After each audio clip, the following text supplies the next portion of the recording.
sombra e escuridão. No final do século XIX, os ingleses começaram a construir uma ferrovia de 1.600 quilômetros atravessando o Quênia e a Uganda.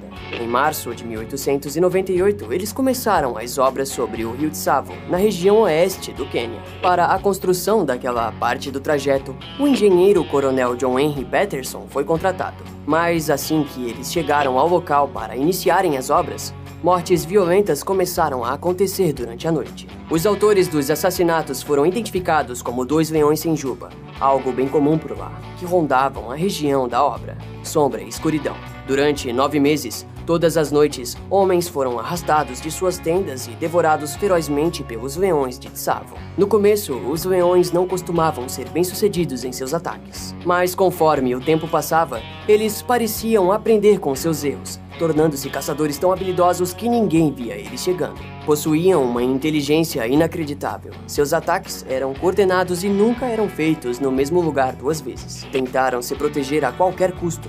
Enviaram grupos de caça atrás dos animais, mas eles falharam. Construíram barreiras de espinhos ao redor dos acampamentos que também não pararam os animais. Passaram a acender fogueiras e implementaram um rigoroso toque de recolher ao cair da noite.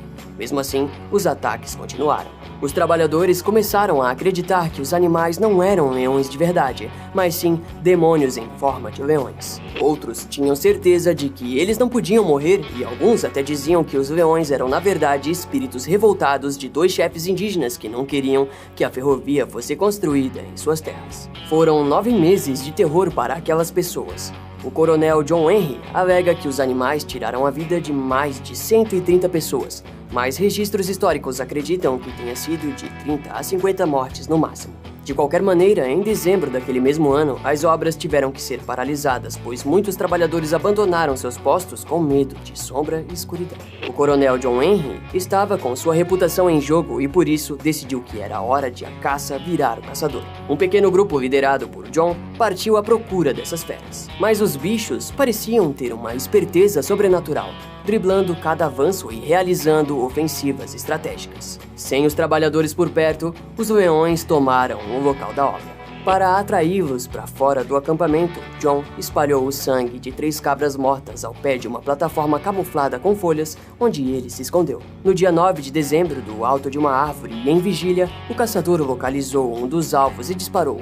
O tiro acertou a perna do leão, mas ele conseguiu fugir. À noite, o leão voltou e começou a caçar John. Nessa caçada, John conseguiu acertar o animal no peito. O corpo do leão foi encontrado na manhã seguinte. O segundo leão ficou ainda mais cauteloso. John então repetiu a estratégia e ficou de guarda no alto da arapuca. Quando o animal apareceu, John fez o disparo, mas o animal não morreu. 11 dias depois, John novamente acertou o leão com 2 tiros e novamente o felino fugiu. No dia seguinte, o coronel reencontrou o leão e atirou várias vezes até finalmente matá-lo. John afirma que o leão estava tentando escalar a árvore em que ele estava antes de morrer. Os 2 leões mediam quase 3 metros cada um e foram necessários 8 homens para carregarem seus corpos de volta para o acampamento. Finalmente, as equipes de construção voltaram e terminaram a ponte em fevereiro de 1899. A pele dos animais foi vendida para o Museu Field de História Natural de Chicago em 1924 por $5.000 e permanece lá até hoje. A história dos 2 leões ficou tão famosa que se tornou um filme.